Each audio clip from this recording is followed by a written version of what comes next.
Ben bugün doğrusu burada sizleri görərkən hamınızı öz doğma evladım kimi görürəm.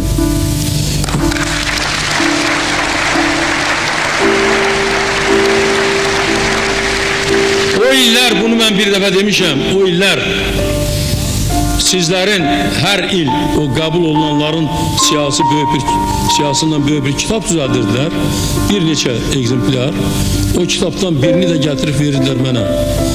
Ben o kitapları o vaxtdan indiyə kadar öz şəxsi kütüphanamda, şəxsi arxivimdə saxlayıram.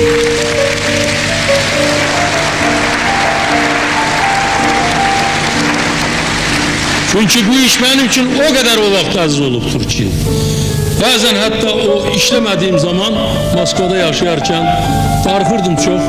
Kitap okuyordum, gazete okurdum, jurnal okurdum. Bazen de o kitap şkafından onu çıkardırdım, veraklayırdım ki bu filan kəsdi, atası bu, anası bu, yaşı bu, özü filan rayonuna, bu filan kəs. Hiçbirisini tanımıram şahsen. Ama okuyup, çünkü her birinin valideyni de yazılırdı. Valideyni ne vəzifədə o da yazılırdı. Ne işiyor o da yazılırdı. Okuyup ondan təsəlli alırdım ki, indi düzdür mən işləmirəm. Mənə qarşı belə ədaletsizlik var. Ama bu işləri mən görmüşəm. Və bu adamlar heç vaxt məni unutmayacaqlar. Və mənim zəhmətimi qiymətləndirəcəklər.